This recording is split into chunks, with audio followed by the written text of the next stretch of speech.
That Save Soil movement was launched, and in the last 2.5 years, as I've been talking to various agricultural ministries around the world, what was shocking for me was that most agricultural ministries in the world, 85% of the nation, still address soil as an inert substance that can be fixed by adding a chemical or taking out a chemical. But in this culture, we have always referred to soil as our mother. We cannot have an inert mother, we cannot have a dead mother. We need a living mother which will spawn generation after generation. It is not out of our bodies the future generations come. It is from the soil body that the future generations come and thrive.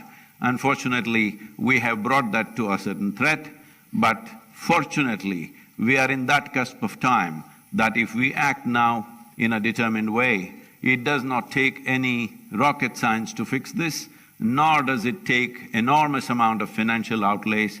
It just needs the right direction and a committed and approach, a resolute approach towards the solution. We can walk out of it, especially in our country, where 60% of our population still engaged in agricultural activity. And with a history of over 12,000 years of agricultural history in this country, where organized agriculture has been happening for over 12,000 years. But for 12,000 years, we managed our soils well. Only in the last 45 years this has happened, simply because probably the fear of famines of 1940s, the hangover of the 1940s, debilitating famines, we took emergency steps to mitigate that. Well, it worked in many ways, because India's average life expectancy in 1947 was 28 years. That means almost none of us have a right to exist right now by those standards. But today we have reached towards 74 or 75 years, which is a significant achievement for any nation. We have gotten here, but the steps that we took as a bridge, as an emergency step to cross over these famine-like situations, we should have rolled it back at some point. Unfortunately, we went at the same speed on the emergency scale and we have caused a certain amount of damage. It's very much possible to turn this around, and from my conversations with the Prime Minister, we know this concern is deep-rooted in his heart.